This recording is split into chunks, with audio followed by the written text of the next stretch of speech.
The best of deeds are those that are done regularly, even if they're a little. When you do something regularly, we learned erosion when we were kids in geography at school. And they show you how a huge rock, a boulder, has a hole going straight through the center because of water that's dripping every year. Throughout most of the year, from a certain point onto that rock, what happens? A droplet of water, because it comes regularly and because it's there every day and because it's, constant, what happens? It made a hole through the rock. If a droplet of water falling on a rock constantly can make a hole through the rock, trust me, consistency in your ibadah will grant you entry into the door of Jannatul Firdaus and paradise. Small things, but every day your door to paradise will open. The hadith says the best deeds are those that are regular, even if it's a little. That's why I tell you, read a page a day, read a verse a day. That verse is more powerful than a droplet of water on rock for you and your iman and your existence and your connection with Allah. And it's very little, no excuse. You want to cut out a bad habit? Well, you can chop it off now, like I said. Or you can decide, right, I'm actively going to cut down. Like I have a lot of friends who smoke, for example. The friend part is not the smoking part, but the rest of it is my friend, right? So subhanallah, sometimes from 30, a brother will come and say, you know what, because I'm so encouraged by what you've said, I'm down to 5 a day, 3 a day. I say, oh, mashallah, that's really, really good. Mashallah, what amazing progress. So you mean I can stay with those 3, it's okay? I said, I did not comment about what you can stay with. I'm only acknowledging there was amazing progress. And if there is amazing progress, you know and Allah knows where you stand. So mashallah, have you progressed? Now I want to end off by telling you something very interesting. In fact, I still have a little bit of time. When you have a bad habit, say pornography, say adultery, extremely bad. In the case of adultery, major sin. In the case of pornography, minor sin, but it's still a sin. And I want to tell you something. When you have a bad habit of this nature, and you want to eradicate it, and you have told yourself no more, a day will come when you might slip up again, right? You might drop again, because you know what? You're a human. On that day, don't think, I blew it, that's it, now I'm back to my old ways. You're not. You're not back to your old ways. No. If you blew it one day, at least you did better. You used to do it every day before. Now it happened today, but you're going to turn back to Allah immediately and say, you seek forgiveness once again, and you're not going to do it again, and you stop it. So the gap between your falling would be bigger and bigger until a day will come when you will totally stop it. You get the point? Shaitan makes you lose hope. So if you said, right, from today I'm not going to commit the sin anymore, and a month later you dropped, Shaitan says, you see, you're back to where you were. So then Shaitan might make you say, well, it's okay, now I'm just going to go back because you know what, I'm too weak and I just can't do this. No, you can. You can, you will, you shall, and you must. If you fell a month later, get up, seek the forgiveness of Allah. You might fall 6 months later. How's the gap? Bigger. Is that an improvement? It's like smoking 3 cigarettes from 30. You see, big improvement. After that, you might fall a year later. What happened? You must get up immediately and promise Allah that you're going to stop it and you're not going to do it again.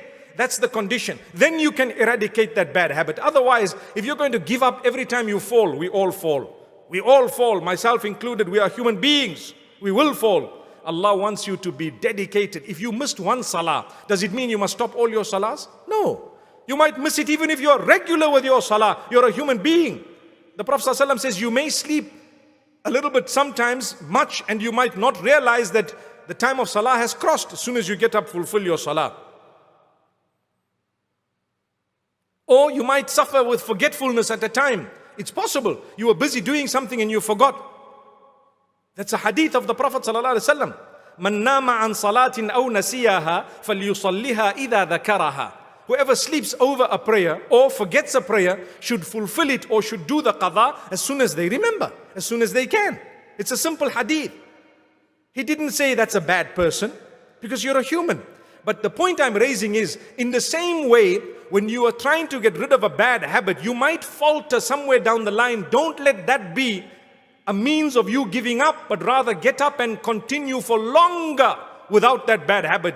In the same way that if you were to miss a salah, you won't just throw in the towel and say, no more salah for me because I missed one. But rather, you will make sure you do the qadha, you seek Allah's forgiveness, you continue further and you try your best not to miss a salah. Perhaps years will pass and you wouldn't have missed a salah. May Allah keep us all strong. So these are some ways of eradicating your bad habits. And remember, your body gets tuned to something that you tune it to. So tune it towards Allah, not away from Allah. If you have a habit of anything, be it weed or whatever, you need to convert it to something good. Start developing a habit of tajweed and inshallah you'll be okay. Right? You need to change it with something. The Quran, I sit and sometimes I listen to recitals that people send me online or on YouTube or elsewhere of amazing boys and girls from across the globe whose recitation is so beautiful that you can listen all night and you'll still be, mashallah, mashallah, amazing, beautiful. What about us? When you hear a good recital, pause it for a moment and try to repeat it, no matter who you are. You can be an old person. The only problem is if you smoke too much, your throat might be a bit croaky. But that's okay. You can read beautifully, mashallah, beautifully. Try and imitate it. Allah will be pleased with you. Imagine you're trying to read the Quran, I'm doing a good thing. It's okay. Have you tried it? Read the Quran in a melodious voice. Try it. Because on the day of Qiyamah, Allah is going to ask you to read. You can't just look up and say, hey, you know what, I can't. You can.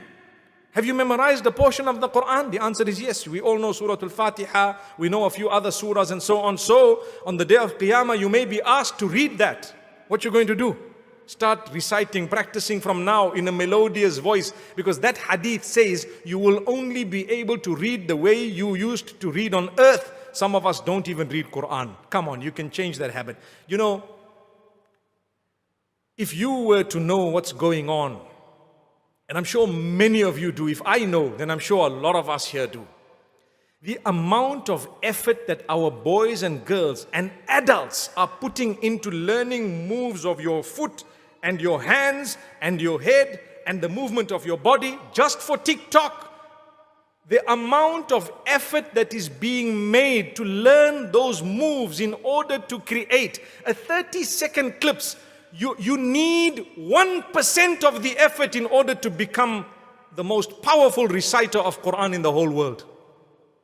Did you hear what I just said? And I'm not joking. If you know anyone of your relatives or you or anyone else who makes an effort to shake your body and to learn the moves of your legs according to a certain sound of those who can believe they can fly and whatever else, you must remember one thing. That effort, you only need 1% of it to be one of the top reciters in the whole world of the Quran. Because the Quran is different from all of that. With the Quran, when you come towards it, it will come towards you even faster. When you make an effort towards the word of Allah, it will make an effort towards you. Do you know why? Because that's Allah's kalam. That's Allah's word.